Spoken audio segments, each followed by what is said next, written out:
Hello and thanks for tuning in. I originally got this recipe from Cook's Illustrated magazine a few years ago, but I've made a few adjustments to make it my own. I hope you like it. It looks really nice and it's sure to impress any guests you might serve this to. Now, any pear will do for this recipe, but I like using Bosc pears because I just think they look nicer. You don't have to do this, but I like to cut the bottoms off the pears so that they stand up on their own when you're plating it. Just looks a little bit nicer and the presentation looks a little more elegant. I find a melon baller works really well for coring out the seeds.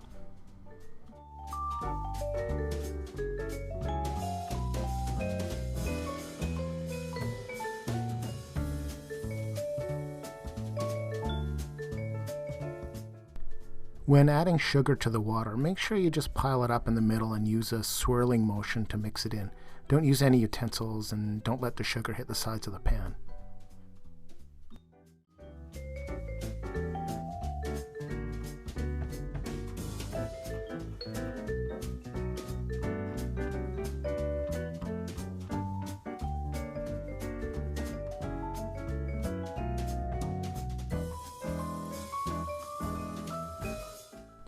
So it's up to you to decide how long you want to simmer your pears for.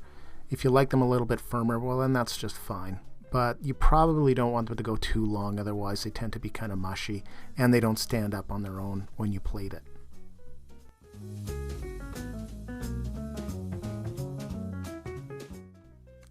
So at this point these pears have been simmering for about 10 minutes.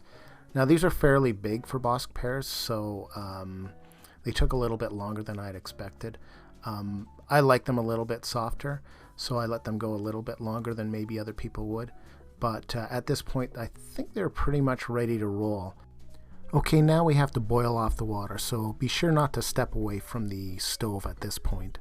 We need to turn it into an actual caramel sauce.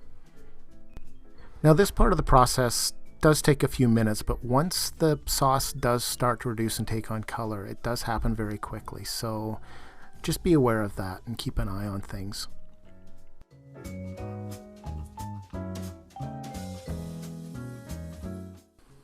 Now I use this swirling method to distribute the color throughout the sauce. You don't want to stir this with a utensil because the sugar might end up sticking to it and ruining the recipe. So just make sure you use this swirling technique, but be very, very careful obviously because it's hot sugar.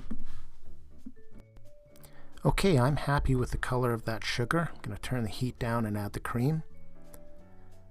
As you'll see, it starts to boil over a little bit, particularly on the edges, but it'll calm down in a second. It also looks like it's seizing up and it feels like you've ruined something, but if you're just patient, let some of that heat dissipate and now you can stir it a little bit.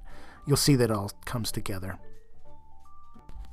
I love this recipe just as it is, but go ahead and make it your own by adding flavorings like vanilla at this stage, or rum, or even bourbon if you want to serve it on top of cinnamon buns or bread pudding.